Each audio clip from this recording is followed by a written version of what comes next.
Sagar, tech journalist from AIM, and today we have Director of Application Engineering at Matwork, Prashant Rao. So hello sir, how are you? I'm doing good. Thank you for this opportunity. So I've heard your talk around black box and white box, and you mentioned that it is high time that we should move away from black box and we should try to adopt to white box. White box AI. So how would you do it, and what should be an ideal approach for that? That's a great question, and I think, well, first of all, I'm really happy to be at Cypher again. We just had our talk. It was a very full hall. It was wonderful to see, and we had a lot of good questions. So black box versus white box. Well, firstly, it is a decision that every organization and every practitioner has to take as to what do you want to achieve with your model. But essentially, when you want to ensure that your model is explainable and interpretable, usable by others, or you need to explain the workings of it in some form, then white box modeling is the way to go, because that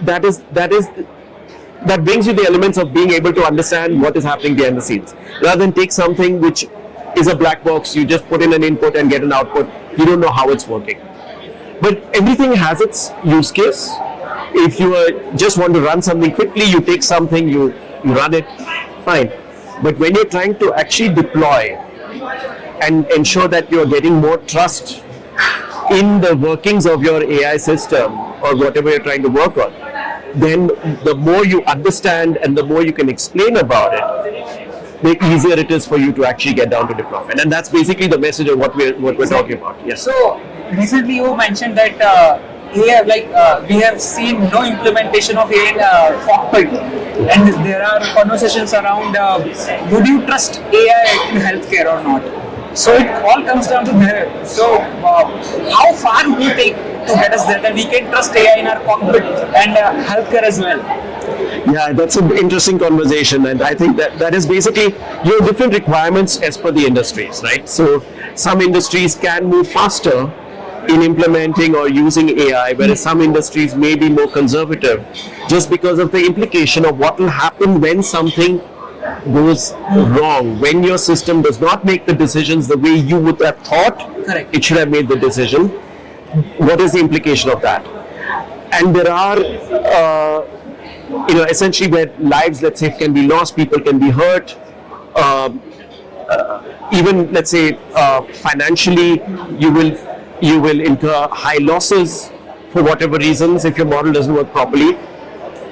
Then you may be more conservative to use such an approach. Exactly. But the importance is actually that people get more used to, or all of us get more used to being able to use AI for the right purpose.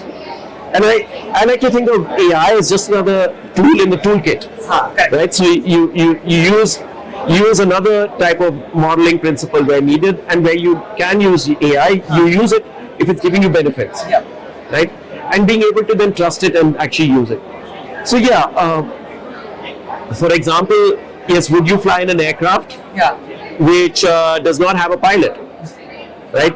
Autonomous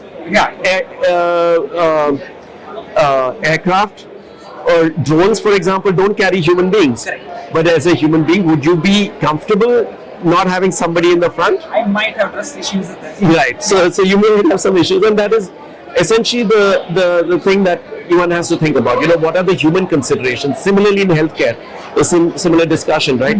What are the implications? What is also acceptable to us as a society, as human beings, when we're trying to implement these technologies? Correct. So my other question is, how would you ensure that AI stays ethical? Because there are some concerns, because some models are aligned to a certain path and some others. So I've seen small companies are using uncensored models to remove the biasness. So how a company can ensure that the model is ethically correct and does not have its own biasness, apart from using uncensored models? Yeah, that's a great question, and I think a lot of it comes down to also Training part. the training, but also maybe the company's core values, right? So start from there. What is the baseline that the company is in terms of core values that the company is inculcating in its employees or in its and taking from its stakeholders, it has to start from there. So basically, giving everybody a mindset that you need to ensure that what you're doing is adhering to certain ethics, is for the common good of everybody, of all stakeholders, which includes your customers, your employees, your partners, your vendors. That's your stakeholder pool. Your investors. So I think it starts from there, and then it gets down to actually having the technology in place to ensure that you're not doing something by mistake, right? Oftentimes the bias creeps in because you're unaware that that there is bias in there. Your data set may be biased, your sensors could be biased. So being able to test that, being able to verify that, those are important parts. So that's where the technology comes in. And then the processes. So what process you have in place? Yeah. So my last question is, how is your experience at Cypher? Oh, I started there. Yeah. Excellent. I think really this is really grown year on year. It is by far the one of the events I look forward to every year. I think this is the best or coming together of AI minds that I've seen in India, and I really enjoy coming here. I enjoy talking to all the stakeholders. Everybody is involved here. It's really a nice, very pleasant experience. Pleasure of mine. Thank you so much, sir, for having us here. Thank you so much. Thanks. Okay, take care.